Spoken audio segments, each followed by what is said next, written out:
Mossad ini dia pecahan daripada 3. Satu dia panggil Amman. Amman ini gerakan dia panggil military police, military intelligence tentera. Yang kedua dia panggil Shin Bet. Shin Bet ini internal security, dia spy dalam negara. Yang ketiga Mossad.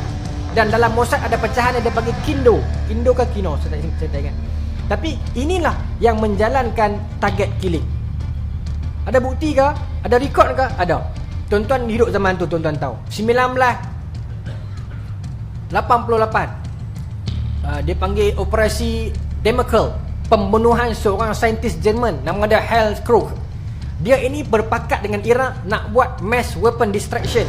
Ketika itu Iraq sedang bertempur dengan Israel, maka dia dibunuh di rumah dia di Jerman. 1970 yang lagi kelima, Black September, tuan ingat tak? Black September ni bukan hak Malaysia Pakatan Rakyat ni. Black September ni yang peringkat dunia, yang Mossad punya ejen masuk ke Jerman, Munich, cari setiap seorang yang bunuh atlet Israel masa Sukan Olimpik Jerman dulu. Dulu ada Sukan Olimpik Jerman kan? Peristiwa Black September itu, atlet Israel ada 5-6 orang tu, saya tak ingat berapa orang, dibunuh oleh orang Islam. Maka gerakan Mossad ni masuk Jerman, dia bunuh setiap seorang dan keluarga. Betul tu. Baik. Itu 1970. 1988 dia bunuh seorang pengasas kepada Fatah, Abu Jihad, Khalil Abu Jihad nama dia, pengasas gerakan Fatah. Dia dibunuh. 2016 lah yang terbaru, yang dibunuh siapa? Seorang bekas pilot Tunisia dan pakar tenaga yang cipta drone untuk Al-Qassam, dia dibunuh 2016. 2018 yang dibunuh orang yang macam ni. Kalau tuan-tuan tengok trend dia, yang dibunuh kebanyakan ahli engineering, ahli energi, ahli sains dan saintis. Begitu juga berlaku peristiwa 1980, pembunuhan beramai-ramai saintis daripada Iran. Semuanya ini ada kaitan dengan Mossad. Tuan-tuan baca SSA, dia cerita apa? Mossad punya modus operandi kalau tak ada kes. Ingat kalau tak ada kes, contoh Malaysia tak ada kes dengan dia, contoh tetapi dia akan hantar juga pegawai Mossad dia berkala pergi di sana. Dan buat apa? Untuk bina hubungan dengan custom. Saya tak kata custom Malaysia, maaf ni dalam dia punya senarai ni. Bukan saya kata Malaysia, negara lain lah. Custom, sempadan, even dia panggil apa pramugari yang putih apa? Stewardess. Even a stewardess. Bahkan sampai tahap rapat dengan pramugari. Sampai tahap tu dibina link dia untuk seluruh dunia bukan Malaysia ni. Sampai tahap tu dia nak masuk. Baik. Saya nak tutup dengan satu kisah. Malah saya panjang sikit ni. Apa saya janji 3 minit ya. Tentang seorang Mossad yang terkenal dalam dunia. Nama dia Eli. Tuan-tuan tahu? Eli Cohen. Eli Cohen ni digantung pada 18 Mei 1965. Eli Cohen ni tuan-tuan, macam tengok kehebatan Mossad ni. Dia ni beranak di Israel. Kemudian dia hantar dia piduk di Mesir. Bila dia masuk Mesir, dia masuk armada lah, pertubuhan orang muda Yahudi di Mesir. Tapi dia nak minta masuk jadi sokong kerajaan Jamal Abdul Nasser, dia tolak dah pasal dia berkata dia Yahudi. Maksud selamat dah Mesir masa tu. Pasal dia nak masuk kerajaan Mesir ni, nak masuk geng Jamal Abdul Nasser. Mesir buang dia pasal tak yakin. Sebab dia ni bangsa Yahudi. Walaupun dia mengaku dia Islam semua, tapi Mesir tolak. Selamatlah Mesir. Maka dia balik ke Israel. Israel program dia untuk duduk di Yaman. Dan dia buat satu store kelang besar untuk dia. Dan dia jadi toke kedai kain di Yaman. Dia dapat personality baru di Yaman. Maka dia dapat kerajaan Yaman. Dia jadi toke kain. Orang tak tahu kata dia ni orang Yahudi yang Mossad ni. Habis tugas dari Yaman. Sebab apa tugas dari Yaman? Kalau tuan-tuan ingat zaman tersebut 1960-an, 1950-an berlaku banyak kes pencolekan kanak-kanak Yaman berlaku di sana. Itu kerja dia. Dia akan bagi maklumat, hantar ambil balik Israel. Israel hantar dia pula pergi duduk di Argentina. Bila duduk di Argentina 1960, dia berkenalan dengan seorang lelaki yang bernama General Amman Al-Hafiz. Dia ni Menteri Pertahanan Syria. Tetapi masa tu dia jadi diplomat PPD dekat Argentina.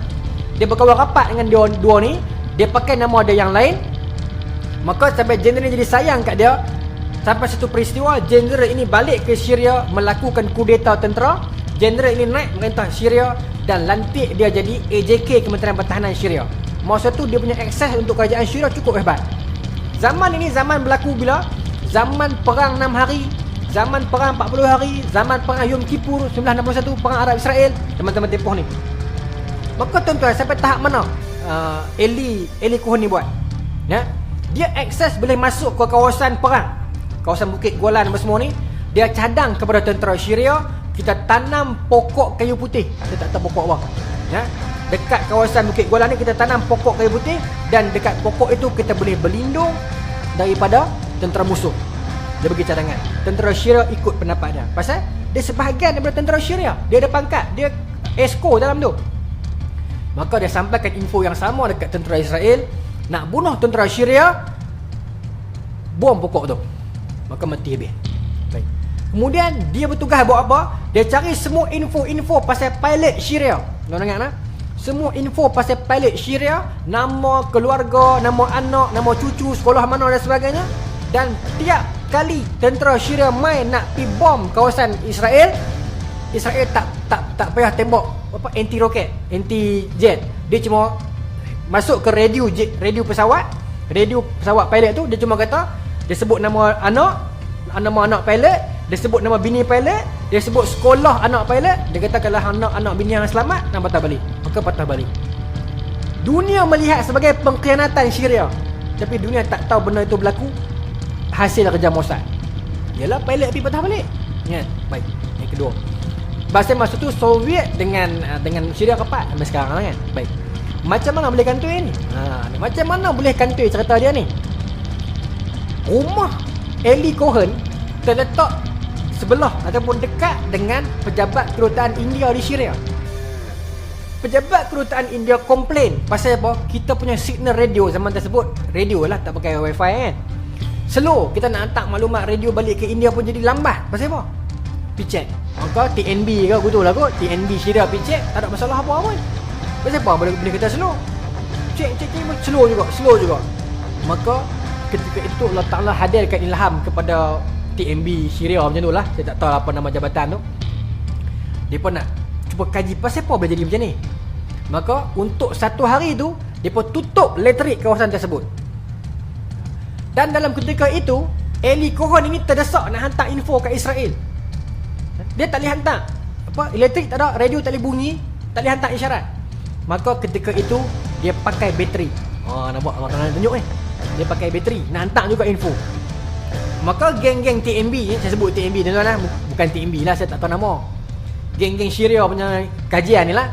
Depa check dekat depa punya radar, macam mana boleh keluar signal radio sedangkan elektrik kami dah tutup kawasan ni.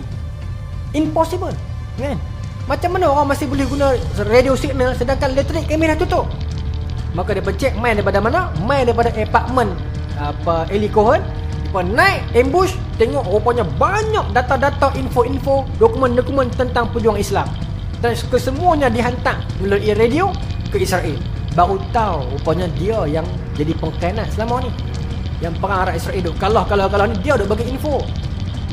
Maka akhirnya kerajaan Syria buat keputusan gantung dia khalayak pada tanggal 18 Mei 1965 kalau saya tak salah. Ya, gantung dia khalayak.